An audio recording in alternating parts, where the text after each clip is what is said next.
안녕하세요. 경제시그널 김태욱입니다. 알맞은 곳에 장비를 구축하면 K-테크 성공 사례가 탄생한다는 사실. 우리 기업들의 성공 뒤에는 보이지 않는 인프라와 기술 지원 체계가 있는데요. 2025 적기적소, 오늘은 그 기반 위에서 실제로 성장에 성공한 새 기업의 이야기를 들어보겠습니다. 김필수 교수님, 윤석천 평론가님 모셨습니다. 어서 오세요. 네, 안녕하십니까? 네, 안녕하세요. 오늘 세 가지 성공 스토리를 준비했는데요. 먼저 첫 번째 적기적소, 자동차 부품 기업입니다. 교수님, 요즘 자동차 업황이 만만치가 않습니다. 전기차로 전환이 되고 또 글로벌 경쟁이 심화되고 있잖아요. 그렇습니다. 네, 그런데 네. 중소기업 입장에서는 더 큰 압박을 받을 것 같아요. 굉장히 어렵습니다. 미래 불확실성이 큰 시대거든요. 그런 측면에서 특히 부품업계의 어려움은 아무리 강조해도 지나치지 않습니다. 특히 글로벌 제작 업체들의 조건들이 굉장히 까다로워졌다는 게 문제점입니다. 즉 이제 최근에 들어와서 내연기관차에서 전기차로 전환하는데 부품수 자체가 워낙 많거든요. 그러다 보니까 하나하나 테스트하는 게 쉽지가 않다는 거고, 특히 중소기업 입장에서 부품 만드는 업체는 부품을 만들어야죠. 또 차에다 탑재를 해야 되죠. 또 이거를 테스트를 해야 되죠. 이런 과정이 너무 오래 들고 비용이 너무 많이 든다는 거죠. 이런 측면에서는 더더욱 경쟁력이 떨어진다고 볼 수가 있고, 특히 전기차 전환에 있어서는 부품의 종류나 형태나 조건들이 다 틀려진다는 이런 이유 때문에 상당히 어려움에 직면하고 있고, 이런 상황에서 비용은 들어가는데 중국이나 다른 기업들은 우리는 뛰어가는데 날아간다고 볼 수가 있거든요. 이 경쟁력이 많이 떨어지고 있다, 이렇게 보고 있습니다. 그럼 테스트 비용이라든지 시간을 줄여야 할 텐데 네. 그거를 해소할 수 있는 방법이 있을까요? 대표적인 게 디지털 트윈이라는 모델입니다. 이 디지털 트윈은 가짜를 만드는 거예요, 컴퓨터 안에다가. 실제로 이 부품을 만들어서 차에다 장착하고 성능 테스트하기에는 장소도 그렇지만 시간도 많이 들고 비용이 특히 많이 들거든요. 그리고 문제가 생겼을 때는 반복해서 한다는 건 비용이 2배, 3배 들어갑니다. 기간도 길어서 반년, 1년은 기본이거든요. 근데 이 디지털 트윈이 생기면서 이 컴퓨터 안에다가 이걸 모두 구현해 놓은 겁니다. 지금 말씀드린 여러 가지 문제점을 안에서 진행을 하다 보니까 컴퓨터 안에다가 그 시스템을 완전히 플랫폼을 만들어 놓는 거죠. 그러다 보면은 소음, 진동, 온도라든지 각종 조건을 안에다 집어넣고 하루 사이에 반복적으로 수십 번, 수백 번 할 수가 있어요. 완성도가 굉장히 좋아지겠죠. 이런 부분들은 차를 만드는 과정도 똑같이 하고 있습니다, 제작사들이. 그러다 보니까 디지털 트윈은 없어서는 안 될 존재고, 이미 중국이나 일본, 유럽에서는 이미 보편화되고 있어서 국내에서 부품사들도 활성화시켜서 해야 되는 부분이니까 필연적인 부분이다라고 분명히 말씀드릴 수가 있어요. 그래서 이걸 포함한 버추얼 모델, 버추얼 플랫폼에 대한 조건은 기본적인 거니까 이거 안 하면 이제 거래 안 해, 이런 얘기가 많이 나오고 있습니다. 디지털 트윈 기술이 이제는 선택이 아니라 필수라고 하신 거 보니까 네. 모든 기업들이 이 기술을 갖추고 있어야 할 것 같은데 네. 어떻게 우리 기업들 이 기술을 좀 다 갖추고 있는 걸까요? 그렇지는 않죠. 이게 비용이 엄청나게 들어가는 거니까요. 디지털 트윈을 갖다가 활용을 해가지고 자동차 부품 성능을 갖다가 검증하기 위해서는 총 3단계의 과정 혹은 장비가 필요합니다. 그런데 이게 한 수십억 원이에요. 일단 1단계는요, 부품을 정밀하게 측정하는 장비가 있어야 되겠죠. 이렇게 해서 측정한 데이터를 갖다가 디지털 트윈 쪽으로 넘깁니다. 2단계는 바로 가짜 시험장입니다. 실제 주행 시험장을 컴퓨터에 똑같이 만들어 놓은 건데요. 고속도로, 험한 길, 과속 방지턱 다 있습니다. 마지막으로 3단계 장비가 필요한데요. 실제 부품을 달고서 가상으로 달려보는 장비가 필요한 겁니다. 이 장비는 사람이 직접 운전할 수도 있고요. 한데 이런 걸 갖다가 중소기업이 도대체 어떻게 다 할 수 있겠습니까? 그래서 그동안 좋은 기회가 왔어도 그냥 손 놓고 그냥 있을 수밖에 없는 상황이 됐다, 이렇게 얘기할 수가 있겠죠. 예. 좋은 기술력이 있어도 이런 장비라든지 인프라의 벽에 막혀서 멈출 수밖에 없는 구조였던 거네요. 네, 그렇습니다. 그러면은 이 첫 번째 적기적소, 이 벽을 뚫은 기업이 있다는 건데 평론가님, 어떤 회사고 이걸 어떻게 뚫게 된 건가요? 차의 승차감을 좌우하는 서스펜션 부품을 만드는 중소자동차 부품 회사가 바로 이 벽을 뚫었습니다. 한 글로벌 회사와 계약을 체결한 건데요. 그런데 조건이 하나가 붙었습니다. 버추얼 모델로 승차감을 예측해서 가져오라고 하는 조건이 붙었던 거죠. 근데 장비, 인프라가 부족한 이 기업이 과연 이거를 갖다가 어떻게 해낼 수 있었을까요? 그래서 이 회사는 경남 테크노파크에 미래자동차 버추얼 센터를 갖다가 찾아갑니다. 이 버추얼 센터에는 뭐가 있었냐면은 산업통상부와 한국산업기술진흥원이 지원을 해가지고 구축해 놓은 장비가 있었거든요. 이 장비를 갖다가 마음껏 쓸 수 있게 된 거죠. 여기서 이제 드디어 디지털 트윈이 힘을 발휘합니다. 이 회사가 만든 부품을 진짜 차에 달기 전에 가상 차량에 먼저 달아가지고 주행 테스트를 갖다가 해볼 수 있게 된 거죠. 3년 동안 사실 뭐 수백 번 실패를 했다고 합니다.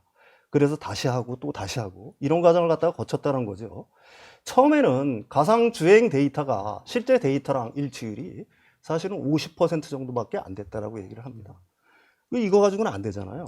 그래서 데이터를 갖다가 개선도 하고요. 모델링 개선을 통해 가지고 어떤 일치율을 90%까지 끌어올렸다라고 얘기를 해요. 근데 재밌는 건 이 중소기업이 이 과정에서 실제 그 계약한 완성차 업체의 자동차를 갖다 직접 샀다라고 얘기를 합니다. 중소기업으로서는 꽤 쏠쏠한 어떤 지출이었을 텐데요. 왜 이걸 갖다가 샀냐면은 결국은 데이터 수집 목적이겠죠. 무게 중심이라든지 뭐 서스펜션 특성 이런 거 다 측정했다라고 합니다. 그 집념이 드디어 이제 결실을 봤다라고 얘기할 수가 있는 거고요. 기업 측으로서는 비싼 실제 테스트 비용을 아끼면서 테스트 횟수는 수없이 반복할 수 있는 기회를 잡았다. 이렇게 얘기할 수가 있는 겁니다. 그래서 결국은 성공을 했고요. 작년 기준으로 이 디지털 트윈 기반 사업 매출만 30억 원 이상을 갖다가 기록했다라고 해요. 그래서 직원도 20명 정도 새로 뽑고요. 어떻게 보게 되면 중소기업이 사실 글로벌 공급망에 편입될 수 있는 기회가 극히 적은 건데 그 글로벌 공급망에 편입될 수 있는 어떤 결정적인 발판을 갖다가 마련했다. 이렇게 얘기할 수가 있겠죠. 예. 말씀해 주신 것처럼 이 글로벌 공급망에 들어갔다라는 것 자체가 중소기업 입장에서는 굉장히 큰 의미가 있을 것 같아요. 그리고 또 우리 자동차 산업 전체적으로 봤을 때도 단순히 한 기업의 성공담으로만 볼 게 아니라 뭐 전체 경쟁 구조적인 측면에서도 특별한 의미가 있을 것 같거든요. 일반적으로 두 가지를 말씀드릴 수가 있어요. 중국하고 기술 격차는 줄이는 부분들이 가장 중요하거든요. 이미 뭐 중국 같은 데 디지털 트윈을 다 깔고 있고 한 곳에서 모든 걸 모아서 진행을 하다 보니까 비용이나 가성비 측면에서 우리하고 비교가 안 된다는 측면이 있습니다. 우리도 안 하면 도태된다는 이런 숙제를 이번에 구현한다 이렇게 보시면 좋을 것 같고, 두 번째는 전기차 시대로 이제 바뀌고 있다는 겁니다. 네. 부품수도 반으로 줄지만은요, 내연기관은 엔진하고 변속기 같은 게 있어서 소음 같은 것들이 많았지 않습니까? 근데 전기차로 전환되면서 엔진이 없다 보니까 소음이 없어요. 그러다 보니까 부품업체한테 요구하는 소음과 진동 이런 조건들이 더 까다로워진 거죠. 여기에 발맞춰야 된다는 것이 이 부품업계의 가장 또 중요한 숙제가 되고 있다고 볼 수가 있습니다. 그러면은 이런 통합 인프라 구축이 우리 산업 전략에 어떤 변화를 좀 가져왔을까요? 핵심은 한 곳에서 다 한다. 다 할 수 있다. 사실 이게 핵심이라고 얘기할 수가 있는 겁니다. 과거에는 진동 측정은 서울에서 있고요. 시뮬레이션을 돌려보려면 또 대전까지 가야 됐고, 성능 검증은 또 다른 곳에서 해야 됐고. 어떻게 실험하다가 보면 지치겠네요. 그렇죠. 전국을 갖다가 돌아다니면서 시간 비용을 갖다가 썼는데요. 그런데 이번 사례를 보면 경남 테크노마크 딱 한 곳에서 끝이 납니다. 그러니까 한 곳에서 하니까 2단계에서 문제가 발견되면 바로 1단계로 가서 조건 바꿔서 다시 해볼 수가 있는 거죠. 그러니까 피드백이 즉각적이고요. 시간과 비용이 대폭 감소가 되게 됩니다. 그래서 산업통상부와 한국산업기술진흥원이 사실은 뭐 일회성 지원을 한 게 아니라 통합 시스템을 갖다가 구축하고 이걸 지원을 했다. 그런 점에서 굉장한 의미가 있다. 이렇게 말할 수가 있겠습니다.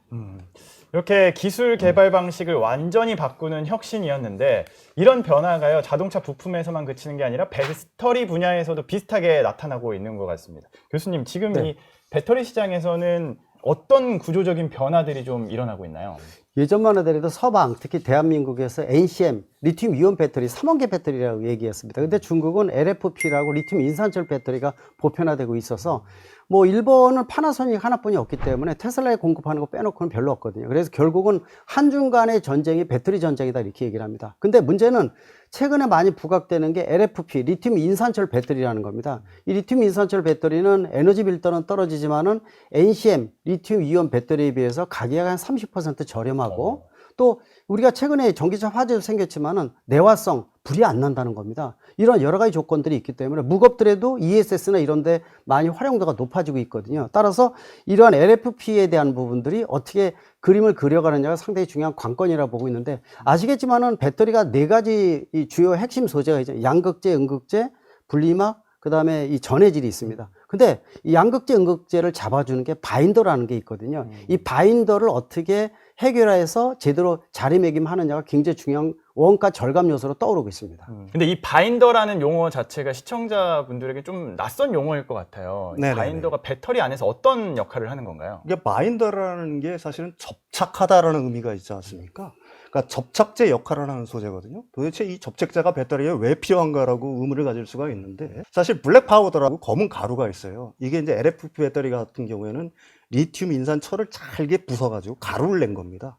이 가루의 특성이 뭐예요? 분말이니까 잘 흩어지지 않습니까? 그러니까 이걸 붙일 필요가 있는 거거든요. 그걸 꽉, 분말을 갖다가 꽉 잡아주는 역할을 사실 하는 거거든요.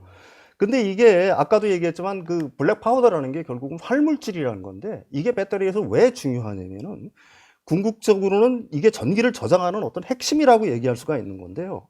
그러니까 이 바인더가 이 가루들이 흩어지는 걸 갖다가 막아준다, 뭐 이렇게 생각하시면 돼요. 가령 배터리 성능이 안 좋아지게 되게 되면은 이게 충방전 중에 이 블랙 파우더 가루들이 흩어져 나옵니다. 이 꽉 잡았던 바인더 성능이 안 좋으니까 꽉 잡아주질 못하니까 가루들이 흩어지는 현상이 발생을 하는 거거든요. 타일이 이제 벽에서 막 떨어지는 것처럼 그걸 갖다가 연상하시면 쉬운 거고요.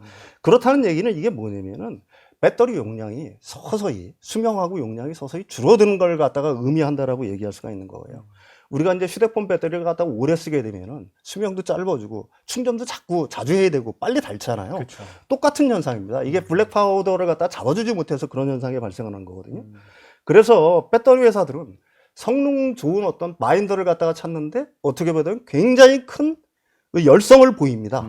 그럴 수밖에 없겠죠. 바인더가 곧 배터리 성능을 갖다가 좌우하는 거기 때문에 그런 겁니다. 예, 예. 그럼 우리 바인더 기업들은 기술은 갖추고 있는데 이것 또한 검증의 좀 벽에 막혀서 어려움을 겪고 있는 건가요? 맞습니다. 예를 들어서 LFP용 바인더를 만들었는데 이거를 테스트하기가 굉장히 어려운 조건이라는 얘기죠. 예를 들어서 실제로 이걸 시험하기 위해서는 전국 제조 장비도 있어야 되고요. 이걸 조립해야 되고 또 이 부분들을 성능 평가도 해야 됩니다. 또 안전도까지 따로 평가를 해요. 이거 하나하나 하기 위해서는 비용이 수천만에서 수억 원 이상이 들거든요. 이런 것들은 대기업은 할 수 있지만 중소 중기업들은 하기가 불가능합니다. 그런 측면에서 이 비용이 일단 많이 들어간다는 첫 번째 문제가 있고요.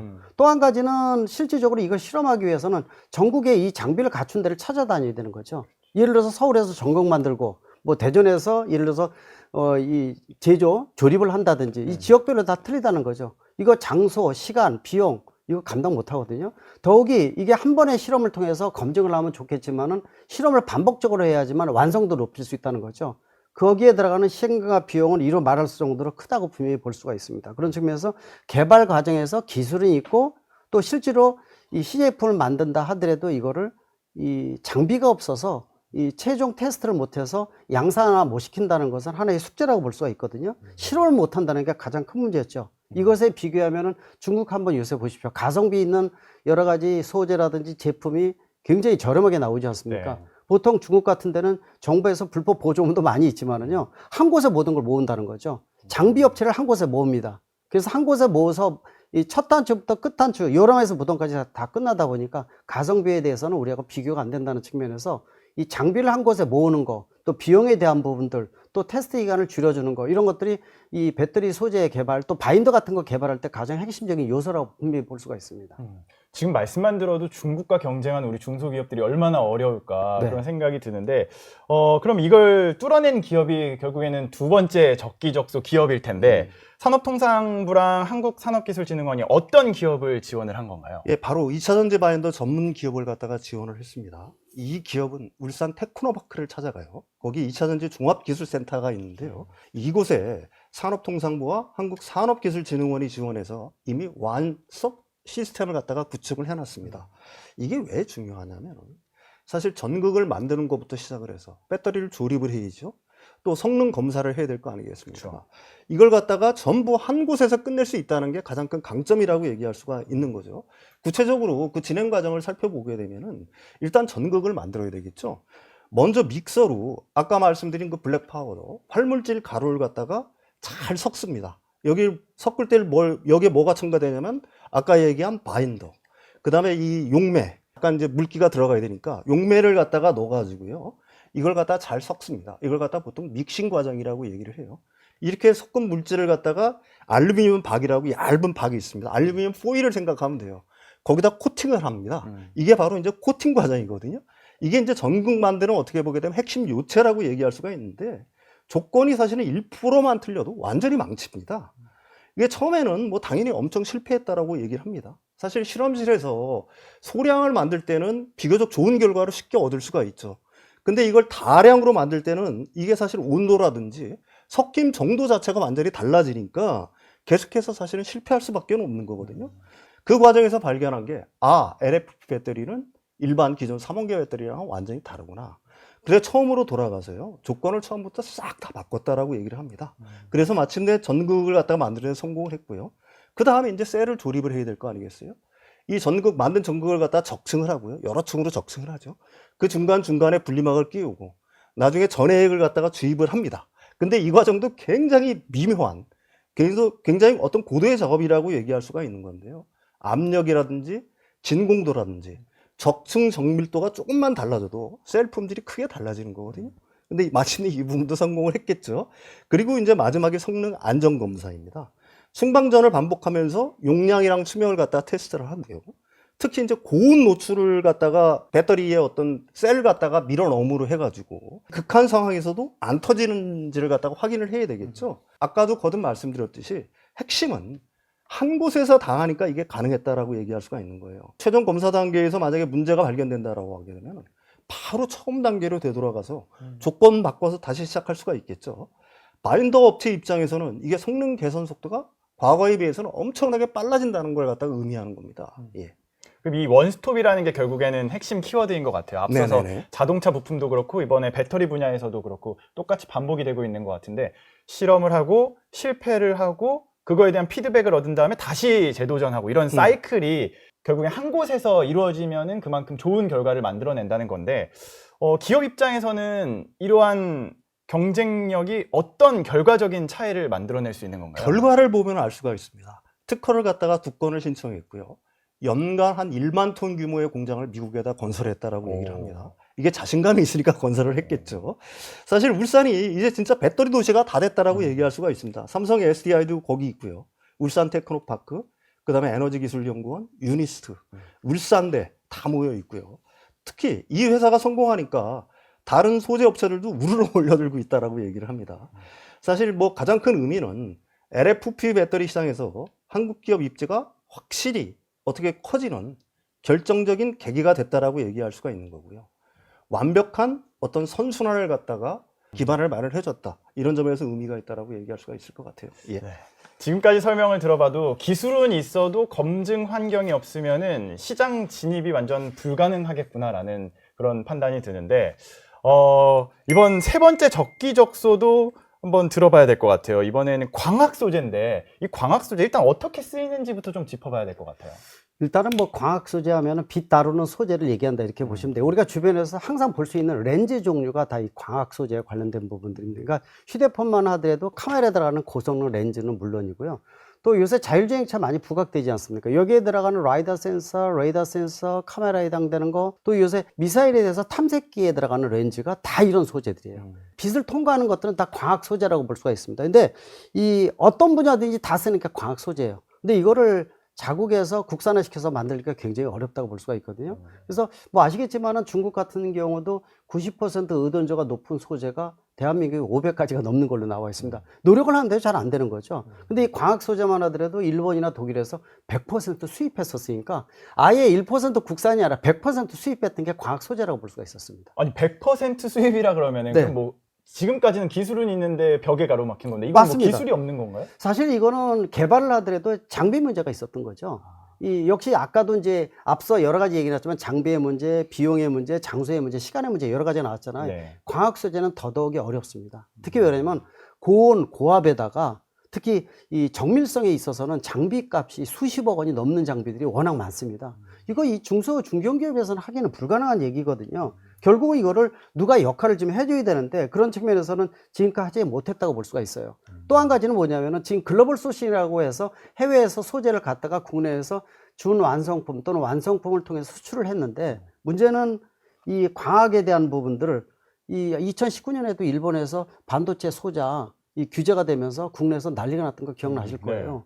역시 이제 이 소재가 없어서 해외 의존도가 높았던 이런 상황이라고 볼 수가 있는데 역시 해외에서 의존도가 높게 되면은 결국 완성품이 만들어지는 것도 불가능하고 발목 잡히는 이런 상황이라고 볼 수가 있습니다. 국산화가 시급했겠네요. 맞습니다. 그런데도 우리 기업들이 엄두를 못 냈다는 거는 그만큼 난이도가 어렵다는 거겠죠? 엄청 어렵죠. 특히 투명 세라믹은 굉장히 어렵습니다. 한번 생각을 해보죠. 세라믹이라 그러면 우리가 도자기를 연상하시면 됩니다. 접시라든지 아니면 타일, 이게 전부 다 세라믹이죠.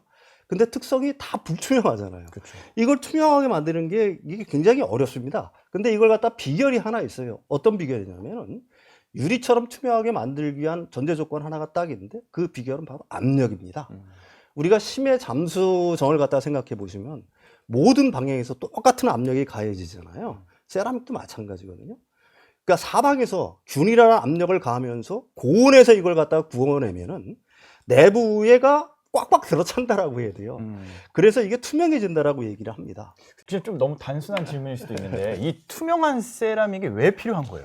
당연하죠. 이게 유리보다 훨씬 강할 거 아니겠습니까? 네. 가령 미사일을 한번 생각을 해보십시오. 거기에 렌즈를 단다고 해보십시오. 미사일이 날아가는 속도가 마하 2에서 3인데 거기는 엄청난 고압이 가해질 거 아니겠습니까? 그 유리가 그걸 견딜 수가 있겠어요? 그래서 사실 투명 세라믹만 가능한 거예요. 그런데 이거 만드는 장비가 사실은 수십억 원이고요. 정밀 측정 장비는 국내는 아예 없었습니다. 과거에는 그래서 해외를 보내서 측정해야 했었거든요. 그러면 이 기술을 국산화한 기업이 있다라는 거잖아요. 예, 그게 이 그렇습니다. 세 번째 적기적소일 텐데 예. 어떤 기업이죠? 광학 소재와 부품을 만드는 중소기업인데요. 이 기업이 이번에는 한국과학기술원을 찾아갑니다. 역시 여기에도 산업통상부와 한국산업기술진흥원 지원으로 핵심 장비가 이미 구축이 돼 있었는데요. 그 핵심 장비가 3가지였거든요. 그 장비를 갖다가 마음껏 쓸 수 있게 된 겁니다. 먼저 투명 세라믹을 갖다가 만들어야 되겠죠. 그 장비를 이용하는데 그 과정이 어떤 거냐면 크레인으로 시료를 집어넣고요. 이걸 고온 고압으로 처리를 합니다. 근데 이게 조건이 조금만 틀려져도 불투명해지거나 금이 가게 됐죠. 이게 수십 번 실패하고 나서야 성공했다라고 합니다. 그 다음에 이제 다음은 굴절유 측정기인데요. 이게 국내 유일한 장비거든요. 굴절유라는 게 뭐냐면 특정 소재에 빛을 쏘이게 되면은 항상 빛이 어느 정도 꺾이는 정도, 이게 바로 굴절률이거든요. 근데 이게 왜 중요하냐면 렌즈 설계할 때는 이 데이터가 필수적이라고 얘기를 합니다. 근데 이제 한국과학기술원에 있는 그 굴절률 측정기가 좋은 게 뭐냐면은 파장 범위가 굉장히 넓다라고 얘기를 해요. 다른 굴절률 측정기보다. 그러니까 여기서 반도체 장비 렌즈를 갖다가 측정한다거나 카메라 렌즈를 측정할 수도 있고요. 열화상 카메라 등등을 갖다가 다 설계할 수 있게 된 겁니다. 만약에 이게 없었다라고 한다면 외국을 갖다가 보내가지고 측정을 했어야 되는데 돈도 돈이지만 시간도 굉장히 많이 오래 걸리겠죠. 세 번째가 바로 복굴절 측정기인데요. 사실 등방성 소재인 경우에는 굴절률이 딱 하나여야 됩니다. 이게 굴절률이 2개나 나타나는 거는 어느 한 곳이 사실 스트레스를 이미 받고 있다는 얘기거든요. 이거는 겉으로는 멀쩡해 보여도 언젠가는 깨질 수 있다는 걸 갖다가 의미하는 거고요. 한국산업기술진흥원과 한국과학기술원이 이런 장비들을 개방하고 공정기술까지 다 전수를 해줬습니다. 그래서 국내 기업이 기술을 개발할 수 있는 어떤 기반, 토대를 만들어줬다라고 얘기할 수가 있는 거고요. 결국 이 기업은 국내 최초로 투명 광학 세라믹 개발에 성공을 했고요. 첫 해 매출은 15억 원, 올해는 100억 원 정도를 갖다 목표로 하고 있고요. 올 11월에는 코스닥 상장까지 이미 했습니다. 더 놀라운 건 이탈리아라든지 미국 등에 역수출을 하고 있다는 거고요. 국내 기업들을 상대로 한 공급 계약도 계속 늘어나고 있다라고 얘기를 합니다. 예. 야, 정말 대단하네요. 이 100% 수입을 하던 걸 역수출까지 하게 된 거잖아요. 맞습니다. 아, 기술 독립이 이렇게만 된다면 정말 좋을 것 같아요. 최고라고 볼 수가 있죠. 실제로 글로벌 소싱이라는 명칭을 쓰지만은 말만 좋은 거거든요. 왜냐하면 소재를 갖다가 우리가 쓰는데 소재가 수출이 막히게 되면 전략 물자화시키면 우리는 방법이 없는 거예요. 국산화 시킨다는 게 상당히 좀 중요한 부분이거든요. 역시 이제 과학 소재는 독일이나 일본에다가 이 100% 수입하는 것을 국산화 시켰다는 게 상당히 중요한 의미를 갖고 있고, 문제는 대부분 그렇습니다. 이 쉐어하자, 이익이 나면 남기자 이런 얘기를 많이 합니다. 근데 소재를 광학 소재 같은 경우는요. 이거를 갖다가 완성품을 만든다 하더라도요. 소재 쪽에 40~50%를 줘요. 이득을요. 우리는 1~20%를 가져가는 겁니다. 결국은 우리가 일은 다 했는데 남 좋은 일만 시키거든요. 그렇죠. 근데 이거를 국산화시켜서 우리 걸로 만들었다는 얘기는 첫 단추부터 끝에까지 같이 사슬을 만들었다라는 측면에서 상당히 중요한 의미를 갖고 있고요. 특히 광학 분야는 다른 분야에 비해서 4~5년 이상 선진국에 비해서 뒤져 있습니다. 이 국산화시켰다는 걸 이 기간을 없앴다는 얘기예요.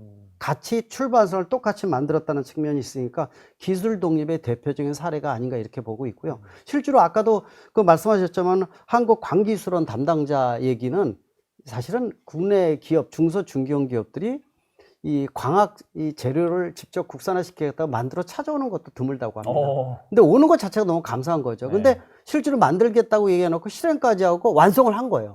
감동인 거죠. 그렇죠. 사실 그런 측면에서 더더욱 의미가 있고 더욱이 광기술원에서 여기다가 더해서 예를 들어서 특수 코팅 기술까지 더해주니까 완성도가 더 뛰어나면서 세계 최고의 제품을 만든다는 측면에서는 더더욱 의미 부여를 할 수가 있습니다. 중소기업 입장에서 굉장히 든든한 그런 그 힘을 얻었을 것 같아요. 맞습니다. 네. 네. 자, 이렇게 지금까지 3가지 중소기업의 성공 스토리를 한번 들어봤는데요. 자동차 부품이 있었고요. 그리고 배터리 소재, 광학 소재까지. 분야는 좀 다르지만 공통점이 좀 있는 것 같습니다. 여기서 나오는 이 기관 중에서 공공기관의 역할이 중요하다고 말씀을 드렸는데 네. 한국산업기술진흥원의 역할이 굉장히 컸습니다. 여기서 패키지로 줬다는 얘기죠. 여기다가 어떤 기술적인 장비만 준 게 아니라 전문가도 붙여주죠. 노하우까지 지어주니까 어떻게 보면은 기술 독립에 있어서의 패키지까지 완성을 해준 게 바로 이 기관이 아닌가 이렇게 보고 있습니다. 네. 정부 지원 방식이 과거와는 완전히 달라졌다라고 얘기할 수가 있는 거죠. 옛날에는 돈만 줄게 니들이 알아서 해왔다라고 한다면 이제는 생태계를 갖다가 조성해 줬다. 그런 점에서 의미가 있다라고 얘기할 수가 있는 거고요. 생태계를 조성해 줬다는 얘기 자체는 어떻게 보게 되면은 고기를 잡을 수 있는, 물고기를 잡을 수 있는 어떤 환경 자체를 갖다가 만들어 줬다는 얘기가 될 수가 있는 거고요. 네. 그 결과가 사실은 뭐 글로벌사의 납품, 그 다음에 미국 공장 건립, 코스닥 상장, 이런 어떤 놀라운 결과로 이루어졌다. 이렇게 정리할 수가 있을 것 같습니다. 네, 산업통상부와 한국산업기술진흥원의 이러한 지원들 덕분에 우리 기업들의 기술 독립뿐만 아니라 글로벌 기업과 경쟁력을 발휘할 수 있는 좋은 결과물을 내지 않았나 이렇게 정리할 수 있을 것 같습니다. 지금까지 김필수 교수, 윤석천 경제평론가 두 분과 함께 이야기 나눠봤습니다. 좋은 말씀 고맙습니다. 네, 고맙습니다. 기술 경쟁력의 출발점은 중소기업입니다. 기술을 만들고 시험하고 검증하는 이 과정이 가능해져야 한국 산업 전체가 한 단계 올라설 수 있는 건데요. 오늘 보신 세 기업의 사례는 지원이 제대로 작동하면 산업이 얼마나 빨리 성장할 수 있는지를 보여준다는 점에서 의미가 있습니다. 지금까지 2025 적기적소 K-테크 성공 사례를 만나는 경제 시그널이었습니다.